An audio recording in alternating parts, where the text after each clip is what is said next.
Bienvenue dans cette présentation de Silux. Dans cette vidéo, nous allons vous montrer comment installer Hydroalt Plumbud lors de la pose d'un nouveau receveur de douche ou d'une baignoire. Plumbud est composé de 3 éléments principaux: la bande Hydroalt, un joint de fond et un mastic silicone neutre de qualité sanitaire.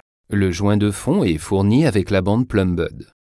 Pour l'application de Plumbud, nous recommandons d'utiliser le mastic silicone neutre de qualité sanitaire Silux N ou équivalent.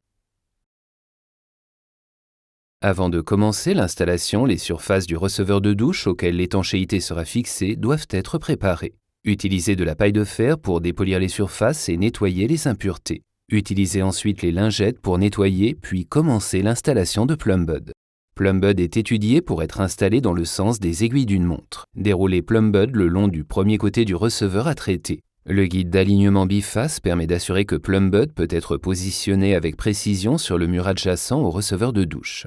Placez la première face du guide d'alignement sur le rebord surplombant le mur adjacent. Commencez par remonter Plumbud jusqu'à ce que le fond de joint touche le guide d'alignement, puis pressez le fond de joint vers l'intérieur pour le faire adhérer au mur adjacent. Faire progressivement glisser le guide d'alignement le long du rebord en répétant le processus jusqu'à ce que le premier pan de mur soit fini. Afin de vous assurer que Plumbud se maintienne dans un angle de 90 degrés autour du coin côté mur, faites pivoter et repositionner le guide d'alignement pour le positionner correctement sur les 2 murs adjacents. Une fois que Plumbud a été positionné correctement dans les coins et sur les 2 murs, remettez le guide d'alignement dans son orientation d'origine et positionnez Plumbud sur le mur adjacent suivant. Avant de mettre le receveur de douche en place, assurez-vous que les surfaces murales derrière Plumbud sont régulières et sans poussière. Le receveur de douche doit reposer de manière stable sur le sol et le conduit d'évacuation doit être testé pour détecter les fuites éventuelles. Repliez la bande et retirez le film protecteur de la couche d'adhésif. En utilisant le côté plat de la spatule, pressez la couche adhésive dans les coins pour former des angles à 90 degrés, puis pressez la couche adhésive sur le reste des murs.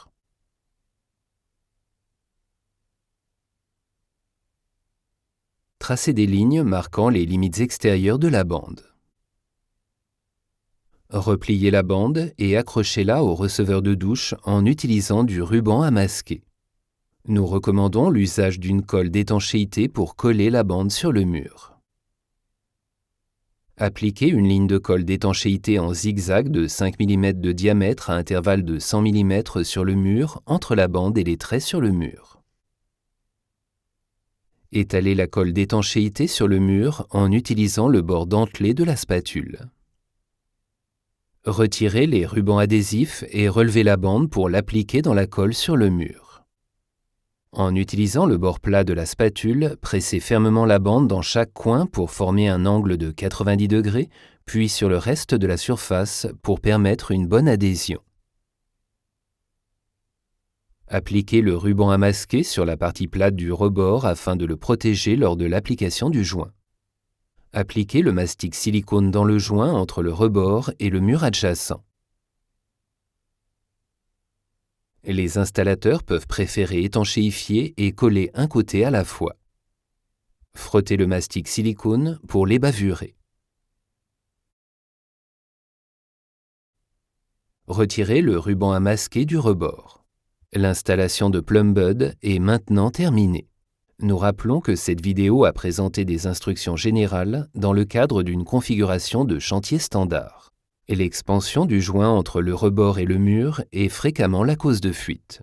L'expansion du joint crée une tension dans le matériau d'étanchéité qui se termine souvent par un décollement ou une déchirure du matériau d'étanchéité. Pour cette raison, la bande Plumbud est étudiée pour assurer une adhésion ferme avec le silicone Silux N.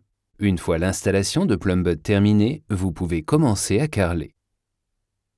Nous recommandons d'insérer un fond de joint entre les carreaux et le rebord adjacent. Ce fond de joint va permettre de verrouiller le mastic silicone en position, lui permettant de s'étirer pour accommoder l'expansion du joint. Le joint entre le carreau et le rebord ne doit pas être considéré comme une étanchéité à lui seul, car il est exposé à l'environnement de la douche et aux produits de nettoyage et se détériorera avec le temps. Le rythme de détérioration de l'étanchéité sera d'autant plus rapide si le joint est soumis aux contraintes d'élongation sous les effets de l'expansion du joint. Regardons maintenant ce qui se passe réellement à l'intérieur du joint et évaluons comment Plumbud réagit à l'expansion d'un joint.